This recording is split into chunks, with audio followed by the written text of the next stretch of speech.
வணக்கம். இன்றைய அரசியல் ஆடுகளம் நமக்கு சொல்லும் செய்திகள் என்ன என்பதை பற்றிய ஒரு அலசலை இப்போது பார்க்கலாம். முதல் செய்தி அலசல். ஓய்வு பெறுகிறாரா துரைமுருகன்?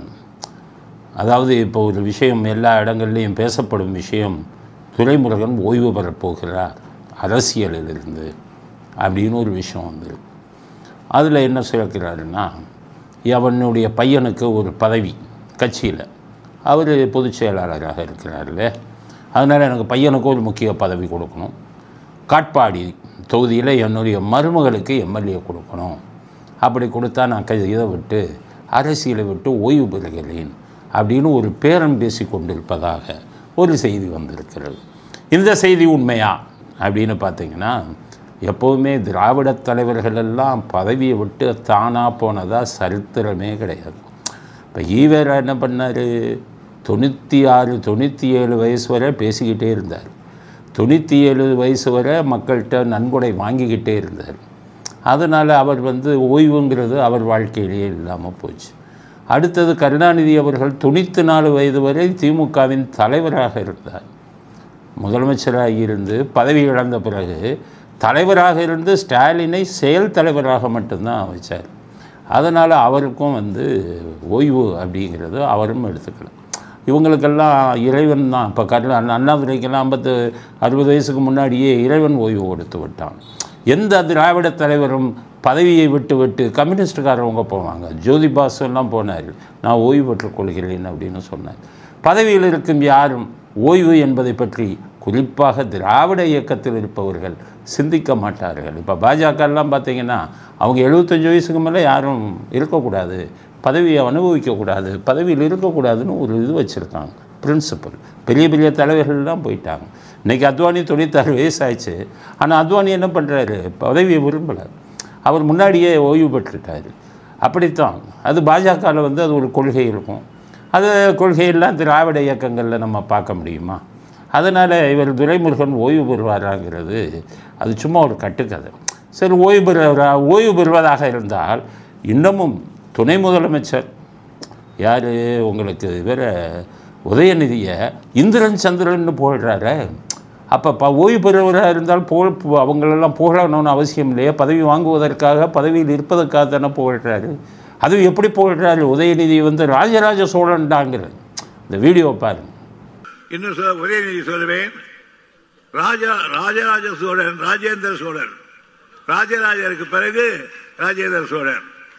ராஜராஜன் மன்னனாக இருக்கிற பொழுது அந்த பணியை ராஜேந்திர சோழன் ஏற்றுக்கொண்டான்.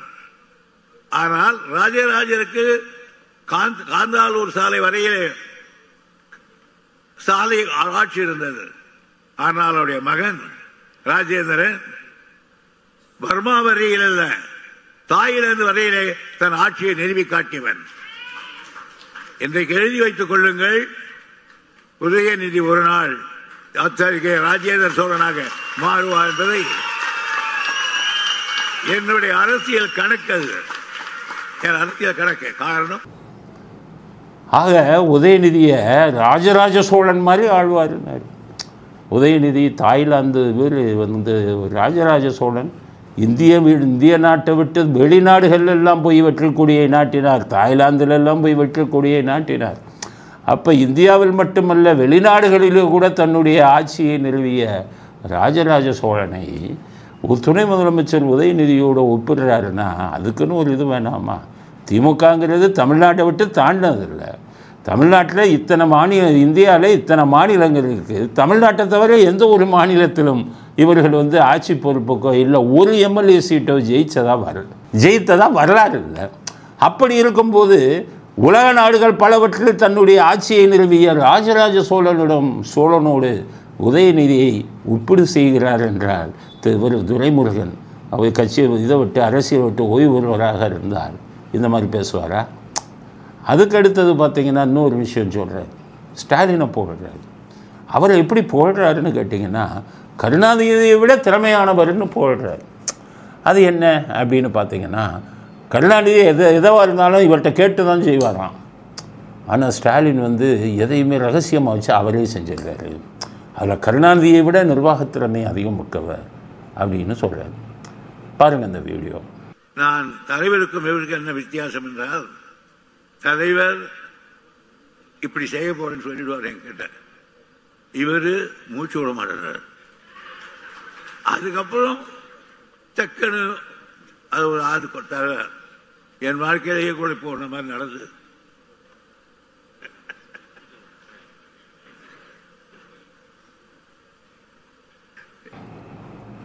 ஆனால் இந்த வீடியோ திரும்பி பாருங்கள். அவர் இவ்வளோ போழ்ந்த உடனே ஸ்டாலின் முகத்தில் ஒன்றுமே ரியாக்ஷனே இல்லை. எல்லாத்துக்கும் மேலே டைம் ஆச்சு, சீக்கிரம் முடியுங்கிறது. அப்போ ஸ்டாலின் வேறு ரொம்ப நல்லா புரிஞ்சு வச்சுருக்காரு அப்படிங்கிறது தெரியும்.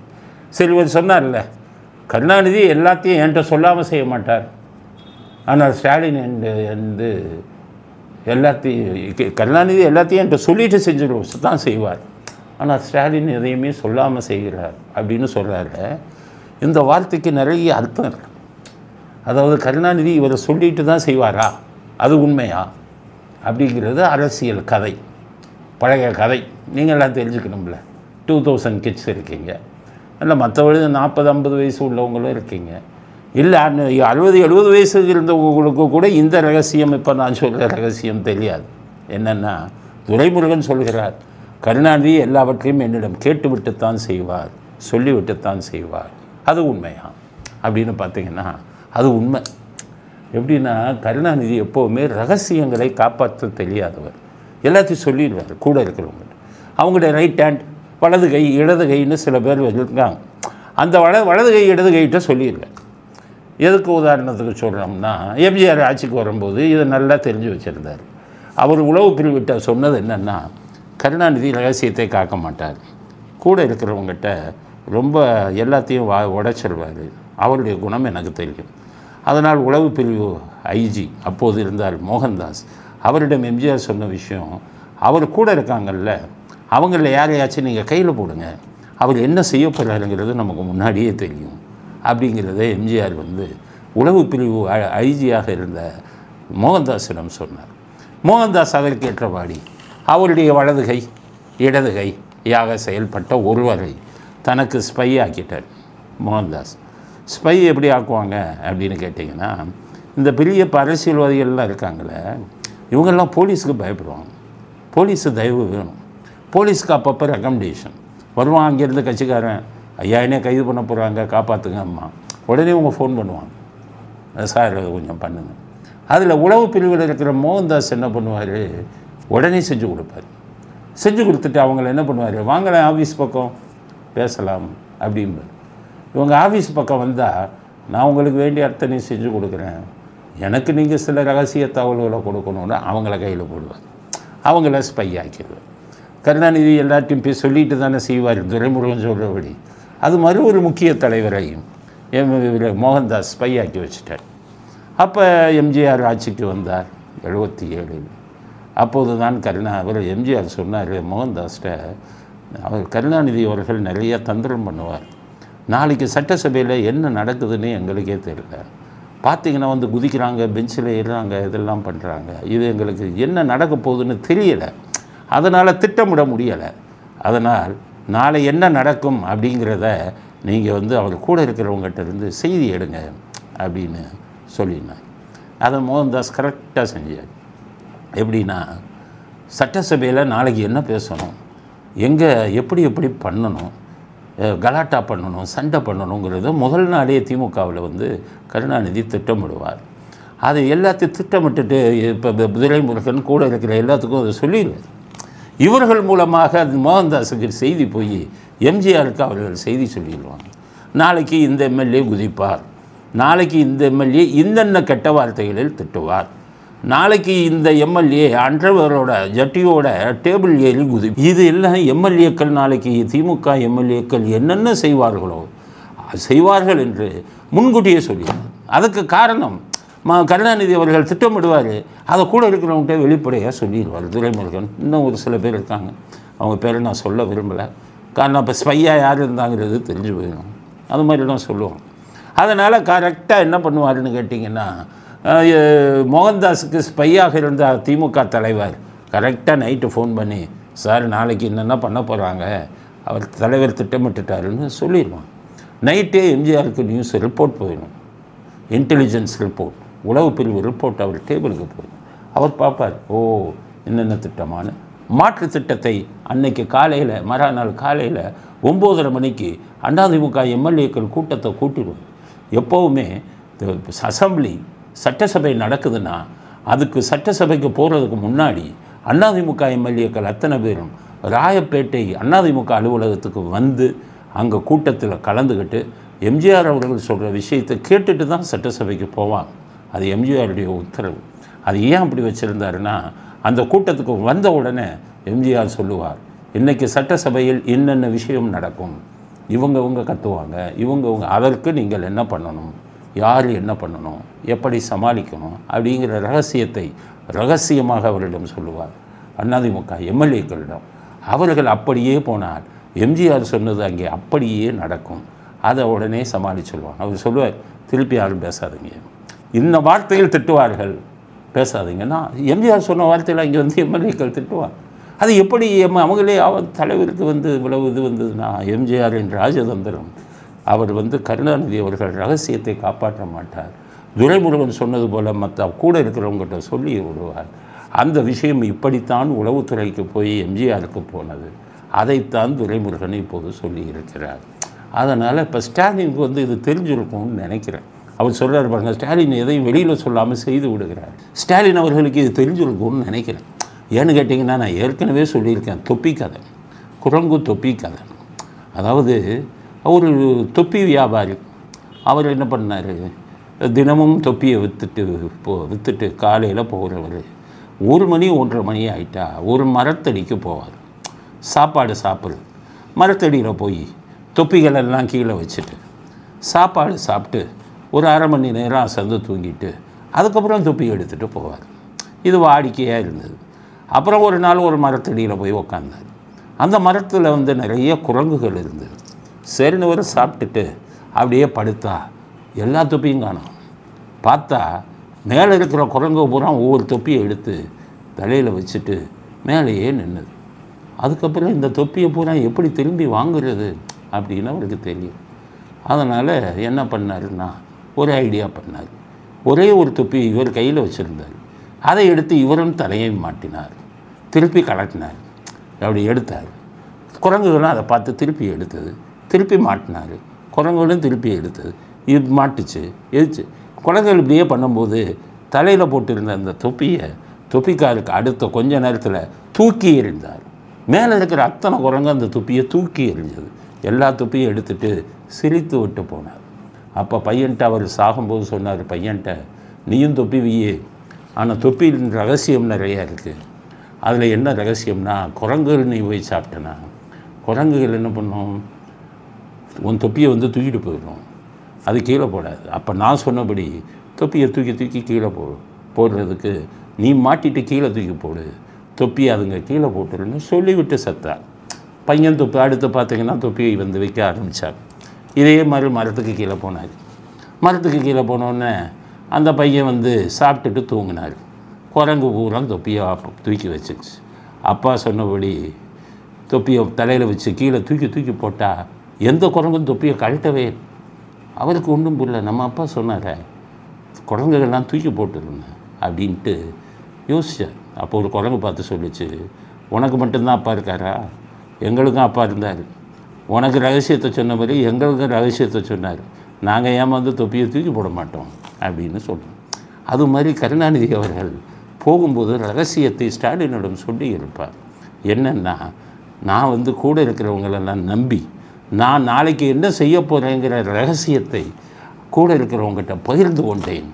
துரைமுருகன் இன்னும் ஒரு சில பேரும் மாதிரி அது பூரா எம்ஜிஆருக்கு உளவுத்துறை மூலம் போய் நானே எதிர்பார்க்கவில்லை.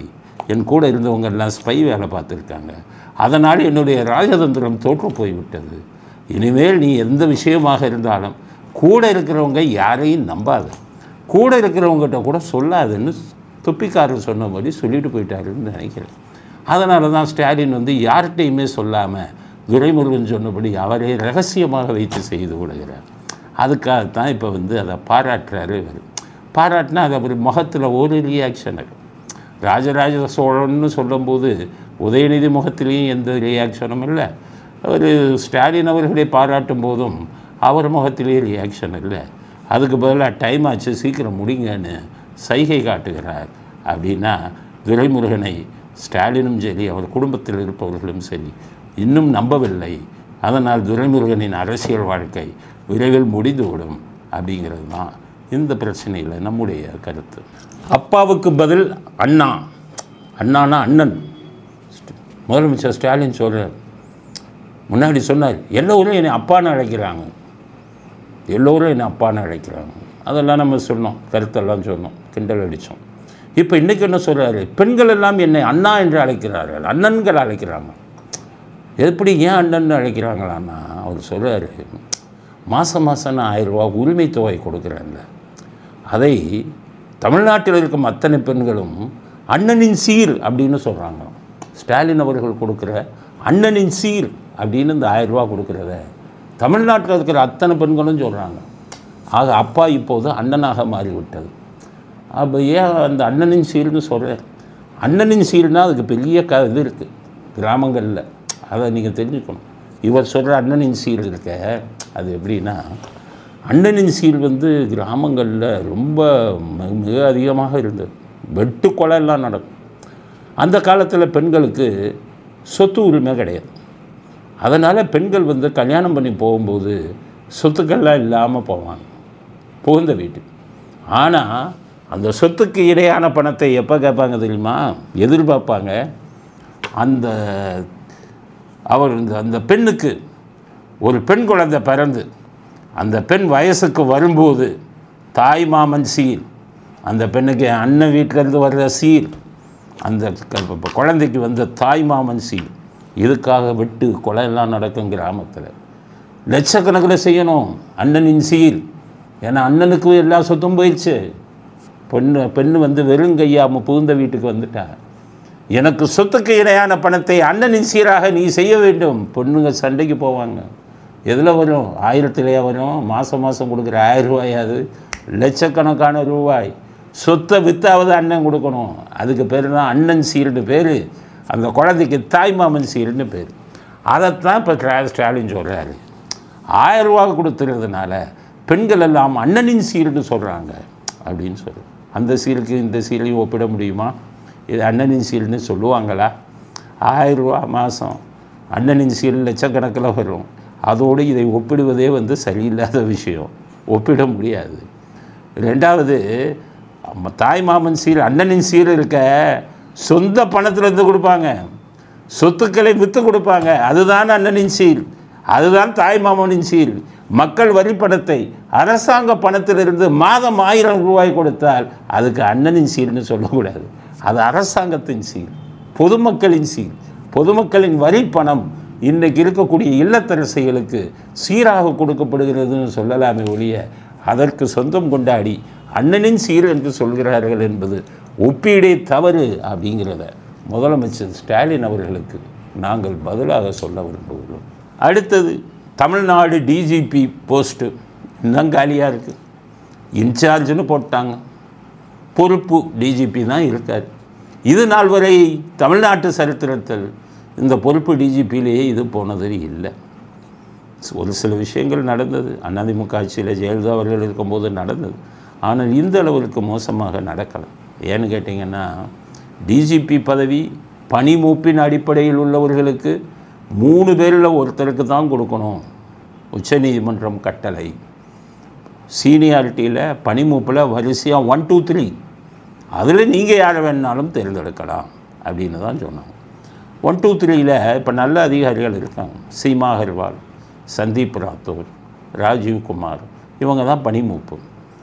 யூபிஎஸ்சி மத்திய தேர்வாணையம் அவங்க இந்த 3 பேர் யாருங்கிறது அவங்க தான் நிர்ணயம் பண்ணணும். அவங்க நிர்ணயம் பண்ணாங்க. 3 பேர் லிஸ்ட்டு அனுப்பிட்டாங்க.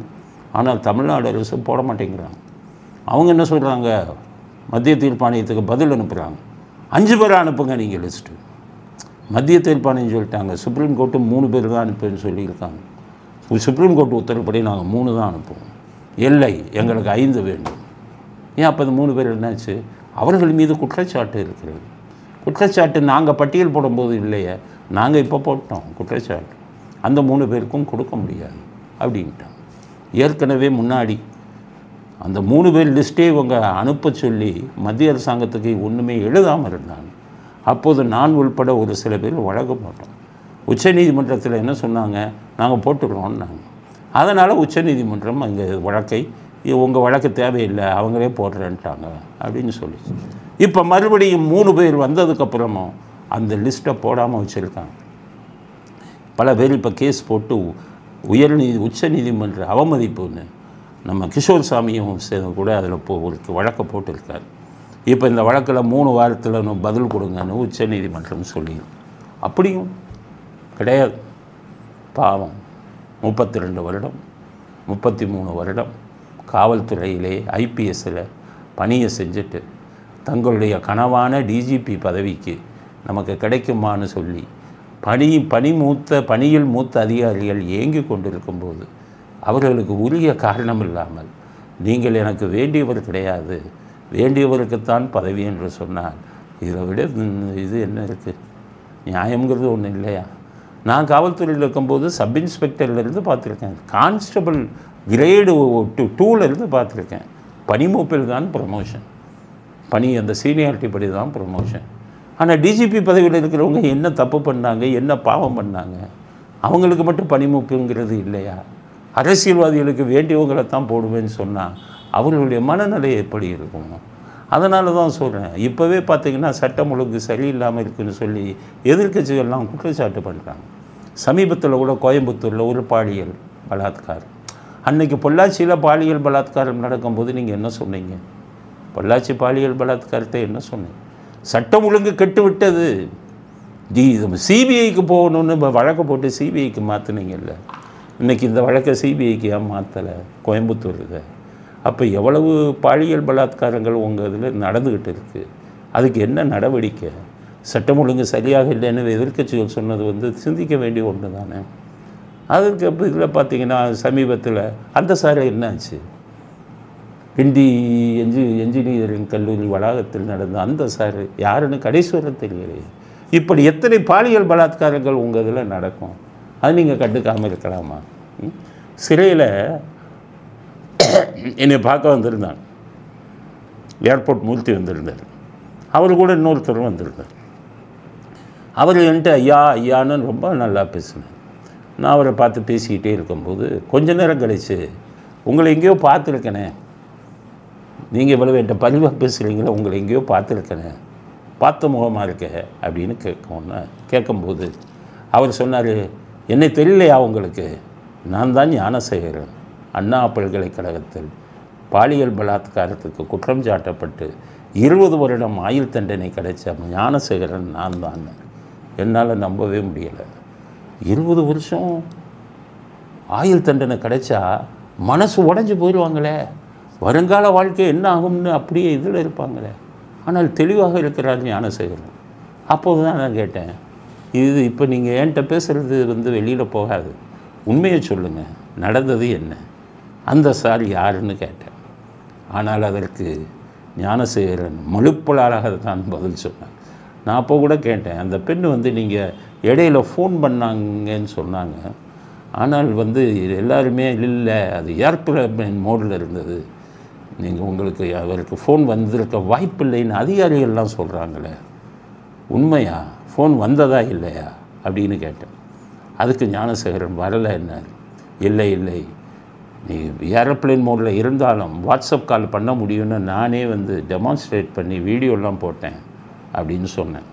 அதுக்கு ஞானசேகரன் சொல்கிறார், எனக்கு தெரியும், நீங்கள் ஜெயிலில் இருந்தீங்களே, உங்களுக்கு எப்படி தெரியும்னா, தினமும் வழக்கறிஞர்கள் என்கிட்ட வருவான், அப்போ நீங்கள் இப்படி ஒரு வீடியோ போட்டாங்க தான் சொன்னாங்க.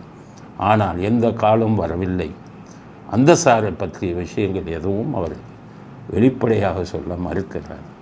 ஆக அவருக்கு தான் 20 வருஷம் தண்டனைன்னு கொடுத்துட்டாங்க.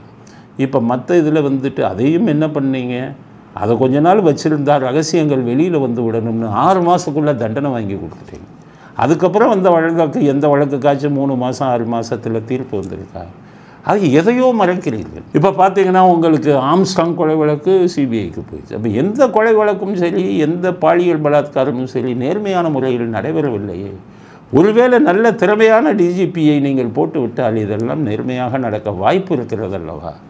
அதனால் டிஜிபி பதவியை தகுதியின் அடிப்படையில், பணிமூப்பின் அடிப்படையில் சீக்கிரம் நிரப்புங்கள் அப்படிங்கிறது இந்த ஆட்சியாளர்களுக்கு நாங்கள் விடுக்கும் வேண்டுகோள். அடுத்தது, நேற்று நம்ம பேசணும், ஐஏஎஸ் அதிகாரி, முன்னாள் ஐஏஎஸ் அதிகாரி சந்திரலேகா அவர்கள் என் முகத்தில் ஆசிட் ஊற்றுனதுக்கு ஜெயலலிதா காரணங்கிற மாதிரி பேசியிருந்தார். அதுக்கு நம்ம பதில் சொன்னோம். சந்திரலேகா ஐஏஎஸ் அவர்கள் ரொம்ப திறமையானவர், மாற்று கருத்து கிடையாது. அவர் ஆண் போன்றவர், பயப்பட மாட்டார், கரெக்டாக பண்ணுவார் எல்லாமே, அதிலெல்லாம் எங்களுக்கு மாற்று கருத்து இல்லை. ஆனால் இந்த நேரத்தில், தேர்தல் நேரத்தில் ஜெயலலிதா அவர்கள் தான் ஆசிட் ஊற்றுனதுக்கு காரணம்னு சொன்னார்.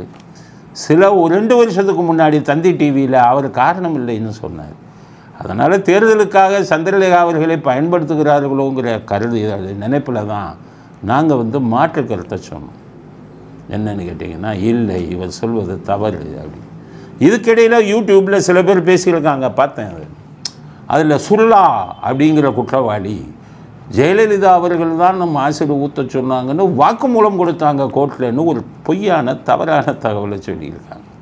சுல்லாங்கிறது என்ன சொன்னார் அப்படிங்கிறத இது சம்பந்தமாக அந்த கருத்தையும் பதிவு பண்ண விரும்பும். அதாவது அவர் முகத்தில் ஆசிட் வீசின விஷயமா சுல்லான்னு பம்பாயில் இருக்கக்கூடிய ஒரு கூலிப்படையை சேர்ந்தவரை கைது பண்ணான். அந்த கூலிப்படையை சேர்ந்தவனை கைது பண்ணி கோர்ட்டுக்கு கூட்டிகிட்டு வரும்போது கோர்ட்டில் அவர் எந்த வாக்குமூலமும் கொடுக்கல, போலீஸ்டே எந்த வாக்குமூலமும் இதாக கொடுக்கல. ஆனால் வரும்போது கோஷம் போட்டார், ஜெயலலிதா அவர்களும் சசிகலா அவர்களும் தான் அதை ஊற்ற சொன்னாங்கன்னு கோஷம் போட்டார். அது மிகப்பெரிய இதானதுக்கப்புறம் அதை தமிழ்நாட்டிலையும் விசாரித்தாங்க, சிபிஐயும் அதை எடுத்து விசாரித்தாங்க.